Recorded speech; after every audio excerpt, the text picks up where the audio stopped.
কার পরিবর্তন কখন হবে, কার কথাই বদলাবে, কখন বদলাবে কেউ জানে না। জানে কে? ফুজাইল ইবনে ইয়াজ বড় ডাকাত সর্দার ছিলেন। তো গভীর রাতে উনি ডাকাতি করতে গেছেন। তো রাত্রিবেলা যখন গভীর রাতে এক বাড়িতে ডাকাতি করতে ঢুকছে, দরজার সামনে গিয়ে যখন দাঁড়াইছে তখন শুনতেছিল বাড়িওয়ালা ওই সময় আল্লাহর কোরআন পড়তেছে।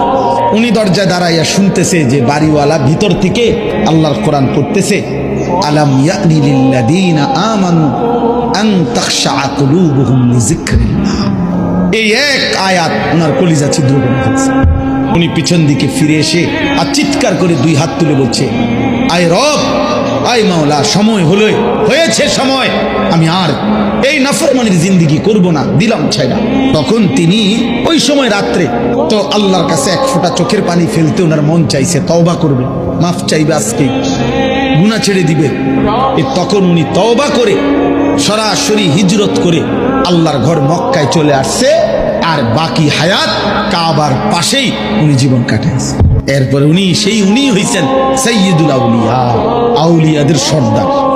তাইলে বললাম আর কি, যে কোনো কথা, কোনো এক আচরণ, কোনো এক শব্দ অনেক সময় চেঞ্জ করে ফেলে, জীবন তুলপার করে ফেলে, জীবন পরিবর্তন করে ফেলে।